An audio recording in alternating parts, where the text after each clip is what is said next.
Akasbani Imphal Moirangthem Ibehaibi pau pajari ahanbada maruiba pau. Raija sida sahi asigi oina National Dewarming Day gi ahanba round ngasidagi hore. Lok Sabha da ngasida Finance Bill 2026 ki oina khanane nakiba adugi matangda Sel-thum Mantri Nirmala Sitaramana mahaki pakum pigadauri. Nongchup Asia Lebak singda oiriba tangdu leita da phibam asina pirakpa chaithengching thengnanaba Empower Group taret semlagani haina Pradhan Mantri Narendra Modi na laukthokre amasung Lebak asigi energy security mapangal kangkhal hanabagi damak natural gas amasung petroleum products ki pothok pipeline gi khothangda yahonnaba Kendra Sarkarna anauba hukum ama thokre.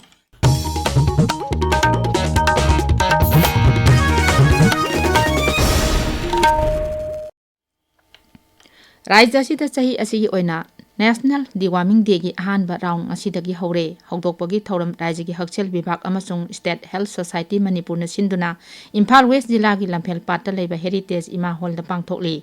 Thoram asida hakchel bibhag amasung Education S ki makok thongbo official sing saruk yari. Thoram adugi manung channa angang singda dewarming tablet sing pijari. Amoromda Zonal Education Officer Wangoi Imphal West na thokpa cherol amana hai jurisdiction asina koliba mafam singda leiriba sarkar gi lanai gi amasung aided school singda ahanba round gi oina National Dewarming gi thoram lakliba irai numit amasung mathang thagi anida pangthokani.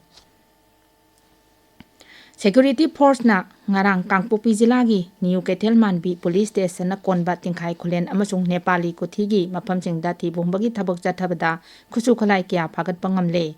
Manipur Police Control Room gi pauna hai thibumbagi thabak chathaba duda country made improvised mortar ani 12 bore Curtis Daret tongan ba caliber singi kapa yariba maru yankhai manga magazine nyauba 9mm carbine ama country made 9mm pistol ani magazine nyauba country made 9mm pistol mari country made single barrel ball action rifle ahum country made single barrel pull mechanism rifle ani amasung kg Telets ani yauri. Satliba senba sahi lising ani kuntaruk kuntaret ki tongan ba demand for grant sing yengsinaba Manipur Legislative Assembly ki committee ahum sengkre. Committee on Public Accounts ki chairman na MLA Surya Kumar Okram na oiragani. Committee on Estimates chairman na MLA Sheikh Nurul Hassan amasung Committee on Public Undertakings ki na chairman na MLA Thoksom Radhesam na oiragani.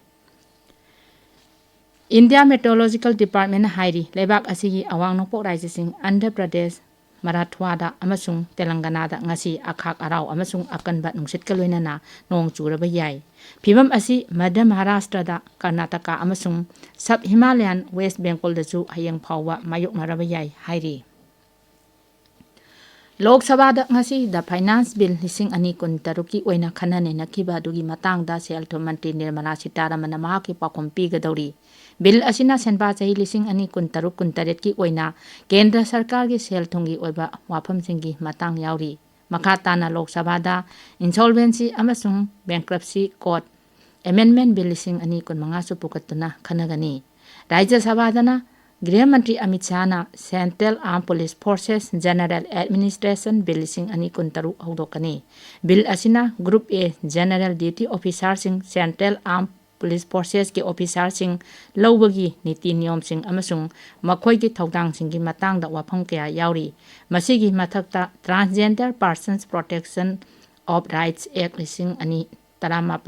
सभादा पुथोक्तुना खननेनरबा मतुंग pass तौननबा होनगनी. Bill असी लोक सभादादि ngarang pass तौख्रबनी. ताबिरिबा पावसी Akashvani Imphal दगिनी.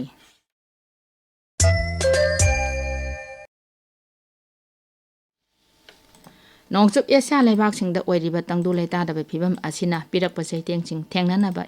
Empower Group taret semlagani haina Pradhan Mantri Narendra Modi na laukthokre. Makhatana lebak asigi raija singna Kendra Sarkar galoinana Team India gi wakhalonda thabak tawbinabasu makna phongdokhi. Serious side effects of war plaguing tawraduna Pradhan Mantri na hai Empower Group taret asina nongchup Asia lebak singda thokliba lan asina tongan ba lebak kaya da piriba chaitheng sing thengnagani amasung thau har gas supply chain amasung inflation gi tongan tongan ba poram singchu yatkani Rajya Sabha da thangkhiba warol amada Pradhan Mantri na hai hojik nongchup Asia leibak singda oidiba phibam asi amatta oina phaminaduna wari sanaraba matung santi hanjilaknaba hotnaba haibasina leibak asigisu achetpa thajaba oiri Pradhan Mantri na makha tan hai Bharat na Iran Israel amasung United States ki losing basinga wari sanari makha tana oidiba phibam asigi khudong chaba lauduna narolda lalon itik tawriba singbusu kupna yengsinbinaba Rajya Sarkar singda Pradhan Mantri na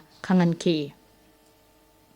Pradhan Mantri Narendra Modi na nongchup Asia da thokliba charangnaba phibam asigi matangda America gi Rashtrapati Donald Trump amasung Sri Lanka gi Rashtrapati Disha Nayakega telephone gi khothangda wari sanakre social media da thagatpa warol amada Pradhan Mantri na hai nongchup Asia gi leibak singda athuba matamda wari sanaduna santi hanjilhanaba hotnabada Bharat na sogatli santi hanjilaknaba hotnabada Bharat ki maikeidagi pangba yaba matengsing pangani Sri Lanka gi Rashtrapati Disha Nayakaga telephone gi khothangda wari sanabagi matangda social media da thagatpa warol amada Pradhan Mantri na hai Asia da charangnaba phibam leiriba asina malengi energy security gi lamda akaiba kaya pirakliba asigi matangda kupna khanaki makha tana Bharat Sri Lanka leibak anigi energy corporation amasung ngakselgi phibam phagathanabagi matangdasu wafong kaya khanaki Enforcement Directorate na Prevention of Money Laundering Act ki makhada cyber crime ga mari leinaba case chani yankai taret thijinaba thabak paikhat pa hore thijinba sigi saruk ama oina lupa koti lising kuntha taruk henbagi crime sing khangdok pa ngamle Kendra ki Home Affairs ki Rajya Mantri Sanjoy Kumar na Lok Sabha da ngarang iduna piba pakum amada hai Enforcement Directorate amasung Law Enforcement Agency singi marakta pau pithok pisin taunanaba thaurang sengkatle Mantri na hai mantaloi asina Indian Cyber Crime Coordination Center lingkhatuna lebak asida cyber crime ga mari leinaba thabak khudingmak yengsilagani Lebak asigi energy security mapangal kangkhal hanabagi damak Natural gas amasung petroleum products ki polam sing pipeline gi khothangda yahonnaba kendra sarkarna anobu hukum ama thokre hukum asi nongchup Asia da tangdu leita da phibam leiriba amasung Strait of Hormuz thingjinba asina leibak kayada petroleum amasung natural gas ki polam sing phangdabagi wapam lakpadagi thokibani Sarkarna hai pipeline gi khothangda domestic consumer singda gas phanganaba hotnabada makhal makha kaya gi pipe sing changi hukum asina Petroleum Act lising amasapan kuntra marigi makhada leiriba public entities, housing society, amasung authorized entities yauri. Khelo India Tribal Games ngasi dagi Chhattisgarh da hauragani haudokpagi thoramda Kendra gi Youth Affairs amasung Sports Mantri Dr. Mansukh Mandavia amasung Chhattisgarh gi Mukhya Mantri Vishnu Dio Sai saruk yagani. Games asi Chhattisgarh ki maru oiba mafam haibadi Raipur, Jagalpur, amasung Ambikapur da pangthokani Raipur da football hockey archery swimming weightlifting amasung kabati masana sing pangthokani mathang thagi ahum phawwa chathagadaba games asida leibak asigi rajya amasung union territory punna kuntharom dagi sanaroi amasung official lising ahum henbana saruk yagani